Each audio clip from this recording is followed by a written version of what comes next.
Дүйнөдө 1 миллиардтан ашуун жаштар мына ушул кулакчындын айынан укпай калышы мүмкүнбү? Азыр текшеребиз.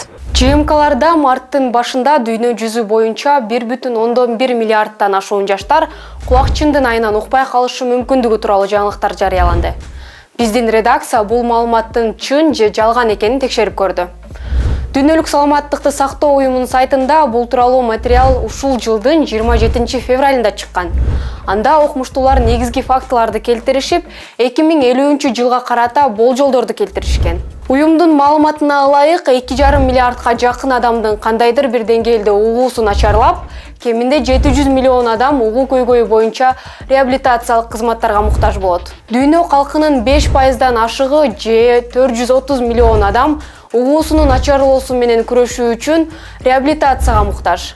Алардын 432 миллиону чоңдор, 34 миллиону балдар.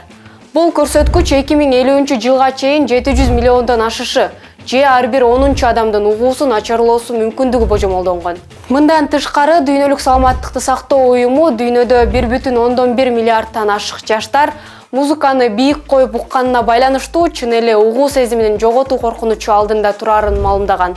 Негизги себептер өмүр бою таасир этүүчү факторлор катары кулактын же баштын жаракаты, ашыкча ызычуу, катуу үндөр, атотоксикалык дарылар, жумушка байланыштуу атотоксиктүү химиялык заттар, тамактануунун жетишсиздиги, вирустук инфекциялар жана башка кулак ооруларын аталган. Демек, ЖМКларда тараган маалыматтар чын.